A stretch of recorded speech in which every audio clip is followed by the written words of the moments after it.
MP Shafi Parambil മാധ്യമങ്ങളെ കാണും. യഥാർത്ഥത്തിൽ ഒരു ഇലക്ഷൻ സ്റ്റണ്ടാണ്. വിനാശകാലേ വിപരീത ബുദ്ധി എന്നാണ് അവർക്ക് അതിനെ സംബന്ധിച്ച് പറയാനുണ്ടാവുക. കാരണം അതിലൊന്നും ഇല്ല എന്നുള്ളത് എല്ലാവർക്കും അറിയാം. കഴിഞ്ഞ 5 വർഷമായിട്ട് അവർ എന്തെല്ലാം ശ്രമങ്ങൾ നടത്തി.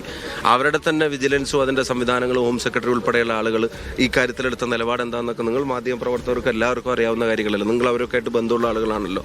അപ്പോൾ ഒന്നും ഇല്ലാത്തൊരു സാധനത്തെ ഇപ്പോൾ ഒരു വാർത്ത ക്രിയേറ്റ് ചെയ്യാൻ വേണ്ടി വെറുതെ അതിൽ തന്നെ പറയുന്നു. ഇപ്പോൾ നിങ്ങൾ പിന്നെ വായിച്ച വാർത്തയിൽ തന്നെ പറയുന്നു 1 വർഷം മുമ്പ് എങ്ങാണ്ട് ഉണ്ടായതാണെന്നുള്ളത്. അപ്പോൾ അത് മുന്നോട്ട് പോകാൻ നിയമപരമായി നിലനിൽക്കില്ല എന്നുള്ളത് കൃത്യമായി അറിയുന്നത് കൊണ്ട് അവിടെ മൂടി വെക്കപ്പെട്ട സാധനം ഇപ്പോൾ ഇലക്ഷനോട് അടുക്കുമ്പോൾ മറ്റൊന്നും പറയാനില്ലാത്തതിൻ്റെ പേരിൽ ഭരണം ക്ലോഷറിലേക്ക് നീങ്ങുമ്പോൾ ക്ലോസ് ചെയ്യപ്പെട്ട സാധനങ്ങൾ പൊക്കിയെടുത്തിട്ടാണെങ്കിലും ഒരു ഇലക്ഷൻ സ്റ്റണ്ട് നടത്തി നോക്കുക എന്നുള്ളതാണ്. ആ 100% വിഫലമായ രാഷ്ട്രീയ പ്രേരിതമായിട്ടുള്ള ഒരു ഏർപ്പാടായിരിക്കും അത്. ജനങ്ങൾ അതിനെ പുച്ഛിച്ച് തള്ളും. കാരണം ഒന്നുമില്ല അതിനകത്ത്. ഈ 4-5 വർഷം അതിന് അടയിരുന്ന് നോക്കിയതല്ലേ.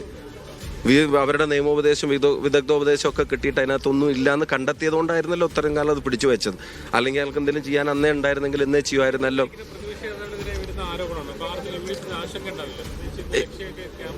അവരുടെ ആശങ്കയല്ലേ വെളിവാകുന്നത്. അവരുടെ ലക്ഷ്യം എന്താണെന്ന് മനസ്സിലാവില്ലേ കൂടുതൽ. അവരല്ലേ കൂടുതൽ എക്സ്പോസ്ഡ് ആണ്. ഞങ്ങൾക്ക് ആശങ്കകളില്ല. ഞങ്ങൾക്ക് UDF ഒരാശങ്ക അക്കാലത്തിൽ ഒരു ഇലക്ഷൻ സ്റ്റണ്ടാണ്. അത് ദയനീയമായി പരാജയപ്പെടും. ഇന്നത്തെ ദിവസത്തെ വാർത്താ ഡീവിയേഷനുള്ള ശ്രമങ്ങളാണ്. ഞങ്ങളതൊന്നുമല്ല. ഞാൻ ആവർത്തിച്ച് പറയുന്നു, ഭരണം ക്ലോഷറിലേക്ക് എത്തിയൊരു ഗവൺമെന്റിന്റെ അവസാനത്തെ അടവുകളിലൊന്നും ഇനി വരാണ്ടാവുമായിരിക്കും. ഇങ്ങനത്തെ അത്തരം കാര്യങ്ങളൊക്കെ ഉണ്ട്. അപ്പോൾ അത് ജനങ്ങൾ കൃത്യമായിട്ട് കാണുന്നുണ്ട്. ഒരു മാസം പിന്നെ 1-1.5 മാസം മാത്രം ഇലക്ഷൻ ഡിക്ലറേഷന് കാത്തിരിക്കുമ്പോൾ ഈ നടത്തുന്ന നാടകമൊക്കെ ജനങ്ങൾ കൃത്യമായിട്ട് അറിയാം. ഒന്നുമില്ലാന്ന് അവർ തന്നെ ഭരിക്കുമ്പോൾ അതിന്റെ തലപ്പത്തിരിക്കുന്ന ആളുകൾ വിധി എഴുതിയിട്ടുള്ള ഒരു സ്ഥാനത്ത് പ്രൊസീഡ് ചെയ്യാൻ കഴിയാതെ അവർക്ക് ഉപേക്ഷിക്കേണ്ടി വന്നൊരു സ്ഥാനത്തെ തെരഞ്ഞെടുപ്പിനോട് അടുക്കുമ്പോൾ വാർത്തയാക്കാൻ ശ്രമിക്കുന്ന ഇലക്ഷൻ സ്റ്റണ്ട് ഞാൻ ആവർത്തിച്ച് പറയുന്നു. അത് കേരളത്തിലെ ജനങ്ങളുടെ മുമ്പിൽ ദയനീയമായി പരാജയപ്പെടും. ഞങ്ങളെ സംബന്ധിച്ചിടത്തോളം ഗവൺമെന്റിന്റെ വീഴ്ചകൾ, ശബരിമല ഉൾപ്പെടെയുള്ള പ്രശ്നങ്ങൾ അതീവ ഗൗരവമായിട്ട് നിലനിൽക്കുകയാണ്. അതിന്റെ ഫർദർ ആക്ഷൻസ് ആണ് ഗവൺമെന്റിൽ നിന്നുണ്ടാവേണ്ടത്, SIT നിന്നുണ്ടാവേണ്ടത്.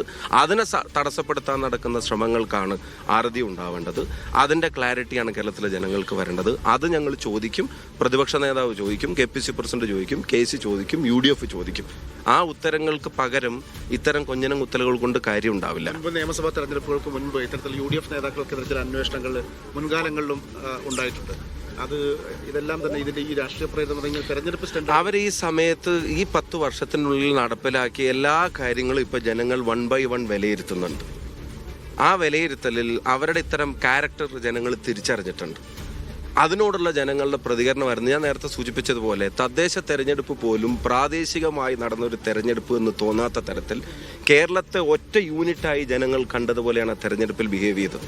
പഞ്ചായത്തിൽ, ബ്ലോക്കിൽ, മുനിസിപ്പാലിറ്റിയിൽ, കോർപ്പറേഷനിൽ, ജില്ലാ പഞ്ചായത്തിൽ സമഗ്ര മേഖലയിലും എല്ലാ ജില്ലകളിലും UDFന്റെ വലിയ മുന്നേറ്റം ഉണ്ടായതിന്റെ കാരണം കേരളം ഒരു പൊളിറ്റിക്കൽ യൂണിറ്റായി കണ്ട് ജനങ്ങൾ ഈ ഗവൺമെന്റിനെതിരെ വിധി എഴുതി എന്നുള്ളതാണ്.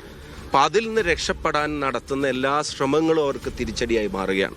ഒരു പാട്ടിന്റെ പാരഡിയുടെ അകത്ത് പോലും അവർ കാണിച്ച ഒരു അസ്വസ്ഥത, അത് ഭരണത്തോടുള്ള വല്ലാത്തൊരു ഒരു ഭരണമില്ലാതെ ജീവിക്കാൻ പറ്റാത്ത അവസ്ഥയിലേക്ക് അതിന്റെ തലപ്പത്തിരിക്കുന്ന ആളുകൾ മാറിയതിന്റെ സ്വഭാവമാണ്. അതിന്റെ പ്രതികരണമായിരുന്നു. അപ്പം അത് പരാജയപ്പെട്ടു.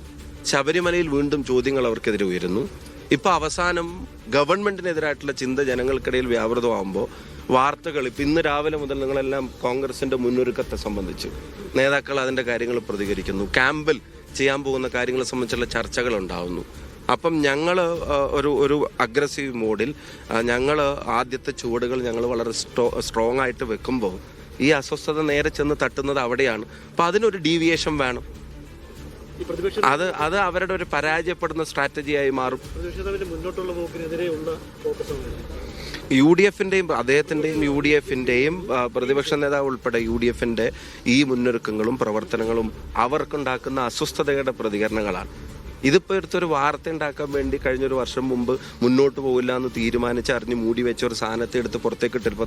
ഇവിടെ നിങ്ങൾ പറഞ്ഞതിനാൽ തന്നെ പറയുന്നു 1 വർഷം മുമ്പേ വീഡിയോ പരിശോധന കഴിഞ്ഞതിന് ശേഷമാണ് ഇത്തരമൊരു ശുപാർശ വന്നിട്ടുള്ളത്. അല്ല, ഇതൊക്കെ അറിഞ്ഞിട്ട് തന്നെയാണല്ലോ അന്വേഷണം നടത്തിയത്. 5 കൊല്ലം അധികാരത്തിലിരിക്കുന്ന കേരളത്തിന്റെ മുഖ്യമന്ത്രി, ആഭ്യന്തര വകുപ്പ് മന്ത്രി ഞങ്ങളായിരുന്നില്ലല്ലോ, കോൺഗ്രസ് ആയിരുന്നില്ലല്ലോ.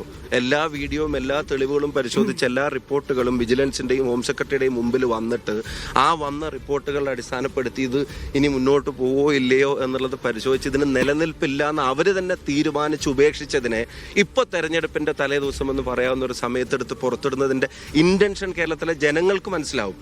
മനസ്സിലായില്ല എന്ന് അവർ നടിച്ചാലും ജനങ്ങൾക്ക് മനസ്സിലാവും. ജനങ്ങൾ ഇതിനെതിരെ കൂടെ പ്രതികരിക്കുന്ന ഒരു തെരഞ്ഞെടുപ്പായിരിക്കും അടുത്ത തെരഞ്ഞെടുപ്പ്.